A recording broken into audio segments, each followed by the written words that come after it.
di tutto quello che è tecnico non ne posso parlare, ma neanche non voglio parlarne perché non saprei fornire proprio nessun dato, se no lo direi.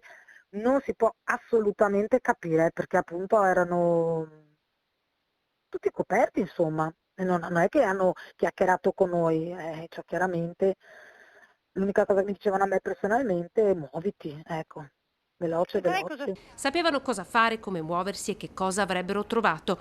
I banditi hanno sottratto alla catena gioielli di Valenza 200.000 euro in pochi minuti. Sono ancora diversi i buchi neri intorno alla rapina a mano armata di mercoledì sera.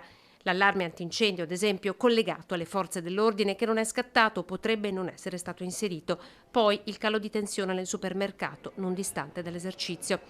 Inoltre l'assalto messo a segno proprio quando nel negozio non c'erano clienti ma solo le due commesse. Soprattutto però il fatto che la catena Gioielli di Valenza, nata 60 anni fa in Italia ed oggi sul territorio nazionale con 60 punti vendita, è stata presa di mira in 10 anni 11 volte. In un episodio il 26 ottobre 2014 a Pavia un gioielliere fu picchiato e imbavagliato. L'ultimo colpo il 7 luglio scorso a Milano. Ad entrare in azione sempre un comando armato.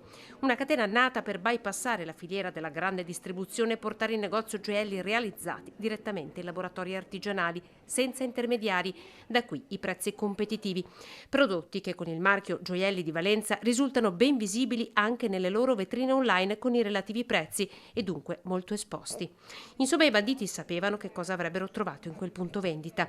Le indagini sono serrate in collaborazione con le forze dell'ordine che già hanno indagato sui precedenti colpi. Le commesse prese in ostaggio hanno preso qualche giorno di pausa intanto per riprendersi da quanto accaduto, qualche giorno di ferie, conferma Federica, che coraggiosamente quella sera prese il posto della collega sotto shock in ostaggio dei rapinatori.